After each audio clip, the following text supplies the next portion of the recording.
What is the goal of the seeker? This is very important and should be from the outset, um, before one thinks about engaging on a spiritual path or journey. Very early on, there should be a sense of what are you searching for. You must be very clear about that. Is it for knowledge? Is it for experience? Is it for fame? Is it for attaining spiritual powers? To do miracles? To realize what truth is? To realize the truth, but so much so that you're the same as it? Your realization and yourself is the same thing? Is it to have a better afterlife? Is it to become a teacher? Is it to become a guru? These things we have to really think about them. What is the purpose of your seeking? Because of course you can start without having any idea and without having any clear intention. You just follow what things are happening and you kind of grow into a kind of shape or something like that. That must be also included like that.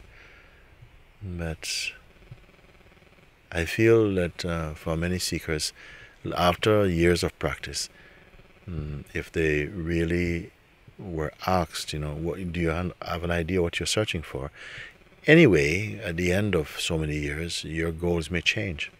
You may start off with one thing, become something else. And if you're searching for just experiences, they will come and go, of course. Every experience is connected with time, has a beginning and has an ending also. So it is very important to be clear, as much as you can be, or to have a sense of what is important, where you are, where you're going. So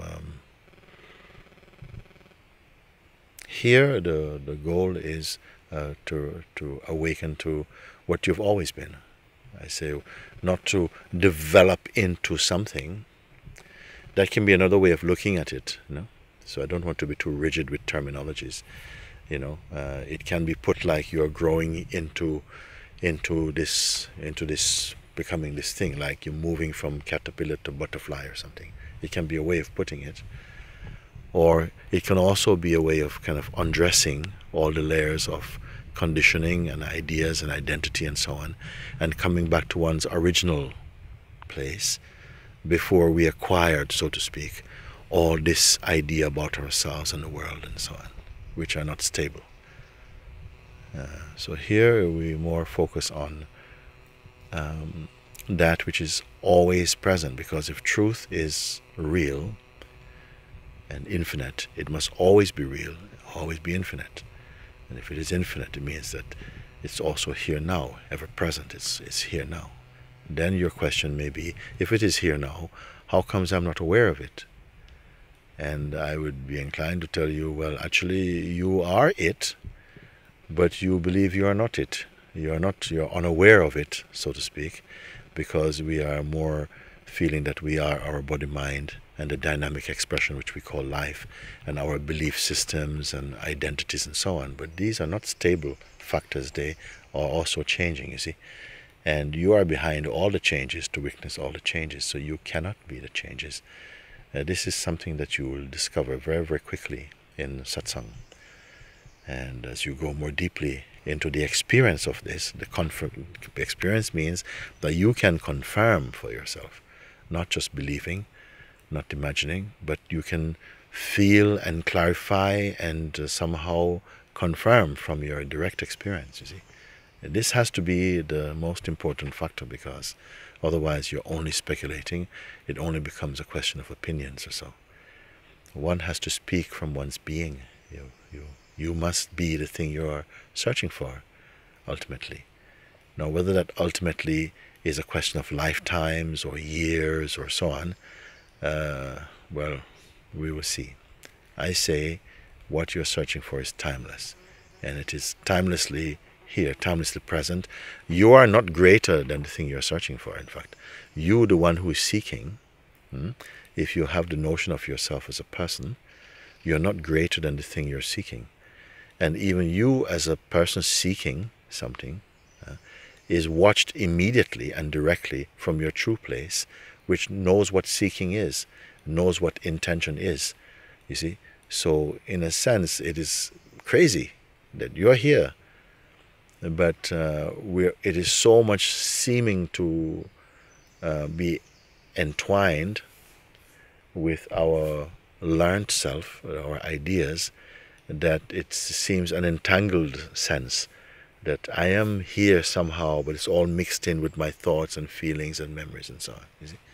So this, in true self-discovery, all this opens out, and one is freed from the influence of the psychological mind. So this is the most important thing. And as I said, you can start off in a very naive search, you can say, and mature in that search to the point where everything becomes clear unexpectedly. So, every blessing for that. Whatever it is that brings you in any search, you will experience, if it is authentic for you, it must be also alive with love also. And love is a great support in searching.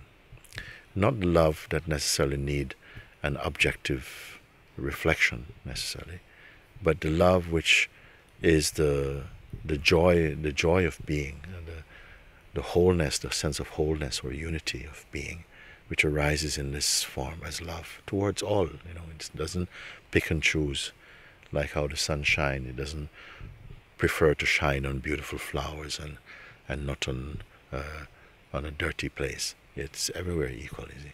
So your art becomes very open, very generous, very open like this, you see, and not inclined to separate and to judge.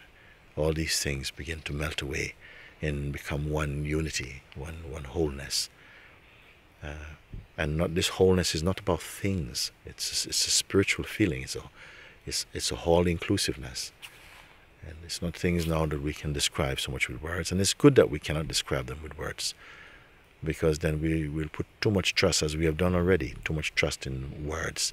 The words have got to somehow open up in their inner meaning inside, so that the husk of the words are pulled away, and the kernel of the words, which is the soul of the words, they're alive. And in the same way that you drive a car is just a mechanical thing. You drive the car has no soul. You are the soul inside the car. In a similar way, the car of this body, you must find the soul who is inside him also. You must find that one.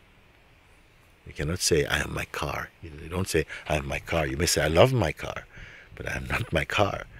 You are the soul in the car. You can go out and get into another car.